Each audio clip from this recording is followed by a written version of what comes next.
So dear students, তোমালোকে গম পাইছা আমি ওয়াৰ্ড প্ৰবলেম খিনি কৰি আছো হয় না সো এতিয়া আমি কোয়েশ্চন নাম্বাৰ 7 টো কৰি লও তেতিয়া তোমালোকে আৰু ধুনিয়াকে বুজি পাই যাবা কোয়েশ্চন খিনি কেনেকৈ কৰিব লাগে ওকে সো কোয়েশ্চন নাম্বাৰ 7 টো আমাৰ কি দি আছে the difference of the squares of two numbers is 180 ঠিক আছে ডিফারেন্স দুটা নাম্বার স্কয়ার ডিফারেন্স তো কিমান বুলি কৈছে 180 বুলি কৈছে ঠিক আছে the square of the smaller number is 8 times the larger number এটা যেটো স্মলার নাম্বার আছে তার যদি স্কয়ার কই দিও তো ডাঙৰ নাম্বাৰটোৰ 8 টাইমছ ইকুয়াল হ'ব বুলি কলে হয় না সো ফাইন্ড দ্য টু নাম্বাৰস মানে এটা ডাঙৰ আছে এটা সৰু আছে ঠিক আছে দুইটা নাম্বাৰক আমি ধৰি লও ঠিক আছে সো কোৱেশ্চন নাম্বাৰ 7 আছে হয় না so question number 7 solution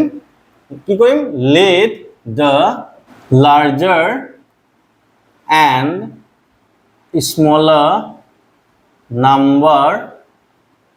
numbers be x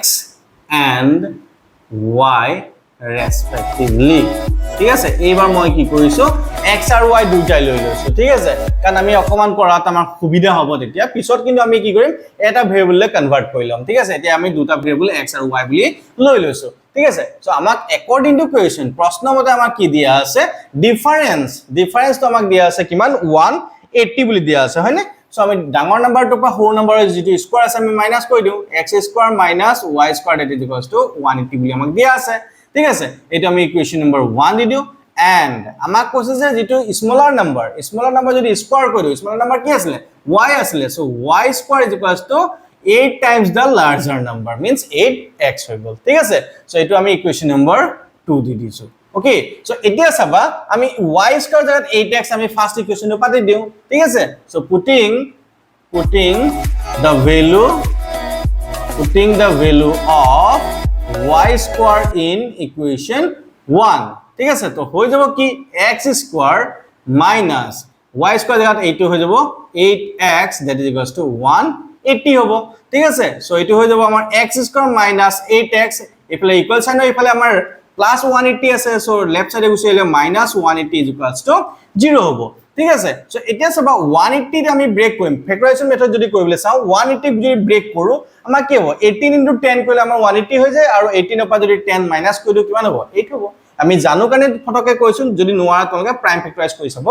পাৰিবা ওকে সো আমি কি কৰিম x square minus 18 minus 10x minus 180 is equals to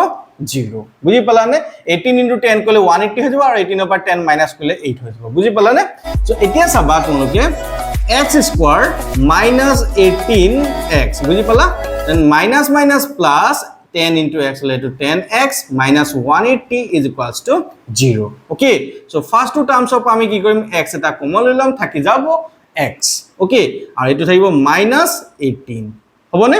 তো এতিয়া চাবা তোমালোকে এইটো x - 18 পাতিছো ইয়াতো অকমান দূৰত আমি x - 18 বুলি পাতি দিছো বুজি পাইছা সো এটা কি কৰিম x আগফালে কি আছে এটো প্লাস 10 আছে সো ইয়াত প্লাস 10 পাতি দিছো ভেৰিফাই কৰি লও প্লাস মাইনাস মাইনাস 10 18 jar 180 মানে ফোৰ্থ টাৰ্মটো আমি ভেৰিফাই কৰলো থাৰ্ড টাৰ্মটো অলৰেডি আমি ললোৱে ঠিক আছে সো এটা মিলি গল তো x - 18 দুইটাৰ পৰা আমি কমন লৈ লম x -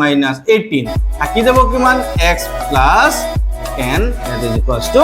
0 বুজি পালানে so therefore x minus 18 is equals to 0 or x plus 10 is equals to 0 so আমি লিখিব পাৰিম x equals to 18 plus 18 আৰু এফালে x equals to minus 10 তো এটা কথা চাবা তোমালোকে x তো আমাৰ ডাঙৰ নাম্বাৰ বুলি কয় তো ডাঙৰ নাম্বাৰটো আমি নেগেটিভ minus 10 লব নোৱাৰো তো এটা আমাৰ কি হৈ যাব impossible বা not possible okay not possible okay so আমি কি লম x equals to 18 বুলি লম তো x to 18 হৈ গলে আমাৰ কি হ'ব স্মলাৰ নাম্বাৰটো কি হ'ব আমি চাও তো এটা কি কৰিম x ৰ যেটো ভ্যালু আছে x ৰ ভ্যালুটো আমি ইকুয়েশন নাম্বাৰ 2 ত পাতি দিও তেতিয়া আমি y ভ্যালুটো আমি পাই যাম ঠিক আছে so equation 2 imply y square equals to 8 into x x ৰ পালো আমি 18 ঠিক আছে so multiply কৰি দিলে আমাৰ কি হৈ যাব 8 8 jar 64 6 8 1 jar 8 plus 6 হলে 14 okay therefore y is equals to মানে স্কয়ার রুট যদি উলিয়াই লও কি হ'ব plus minus 12 because 12 ৰ স্কয়াৰ কৰিলে আমি কি পাম আমি 144 পাম প্লাস 5 হোক বা মাইনাস এ হোক ঠিক আছে সো y তো আমি x তো পালো অলরেডি 18 পালো আৰু y তো এবাৰ প্লাস 12 আৰু minus 12 পালো দুইটা 18 কে সৰু হয় তেতিয়া আমি কি কম therefore the larger number is 18 and the smaller numbers are plus 12 and minus okay I hope তোমালোকে বুজি পাইছা কিবা যদি ডাউট আছে তোমালোকে কমেন্ট সেকশনত দিবলৈ নাপাহৰিবা সো ডিয়াৰ স্টুডেন্টস আজি ভিডিওটো আমি ইমানতে সমাপ্ত কৰিছো কিবা যদি ডাউট আছে তোমালোকে কমেন্ট সেকশনত জনাই দিবলৈ নাপাহৰিবা আৰু যদি তোমালোকৰ এক্সট্ৰা কিবা কোৱেশ্চনছ থাকে তোমালোকে কমেন্ট বক্সত দিবা সেইখিনি মই ভিডিও আকাৰে দিবলৈ ট্ৰাই কৰিম সো ডিয়াৰ স্টুডেন্টস আশা কৰো তোমালোকে ভাল পালা যদি ভাল পালা লাইক কৰি দিবা লগতে মোৰ চেনেলটো সাবস্ক্ৰাইব কৰি দিবা এনেকুৱা ধৰণৰ ভিডিও পাই থাকিবলৈ okay thank you have a good day